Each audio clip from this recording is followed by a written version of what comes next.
Hello students, and this is going to be another lesson for grade 11 art, and we're looking at going from 2D art to 3D drawing, 2D drawing to 3D drawing. This lesson comes from Rapid Fire Art Lesson 3, and you can look it up there. Would like you to go to the website, and I've posted that on our ECHS page, and then read through the website and do the same type of activities as I did in my sketchbook. So we have worked a lot with shapes and turning shapes into 3D forms. You will remember that when we learned about the elements of design, shape was one of them, and the 3D component of shape is called a form. So a shape has length and width, and a 3D component form has length, width, and depth.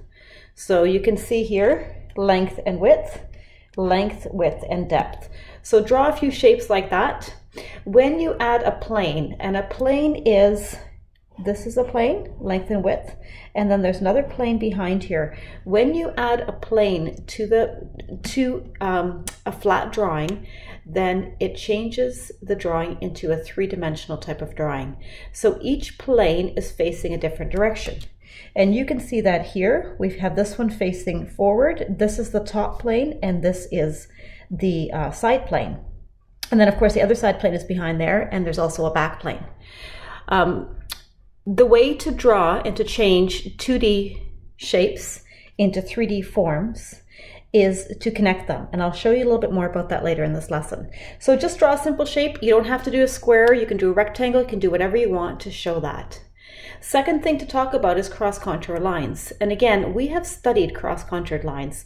We learned all about them previously in this art class. The thing about cross-contour lines is that they follow the shape of the actual object. And it is a way for us to turn irregular shapes into 3D objects.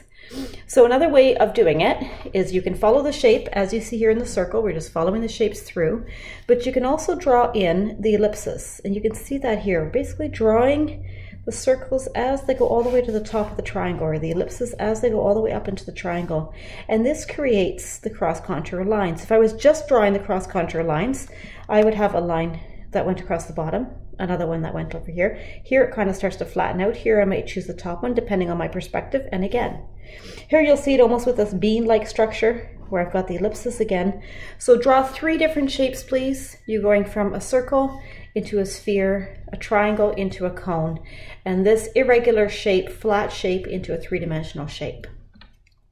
Next one is learning how to draw faces. And when you learn how to draw faces, and I'm just going to show you the face of a cat because that's what was also on the rapid fire art lesson. When you draw faces, one of the things that you have to remember is the angle at which the face is, the direction and the angle at which you're drawing the face. So when you draw the ellipses in to show that, then that gives you the roundness and the structure of the face. And if you look here in this cat shape, you can see it. We're drawing in the different ellipses here as well as in the body, and this gives us a structure. Now we can tell exactly where do we put the eyes, where do we put the nose, and where do we put the little whiskers.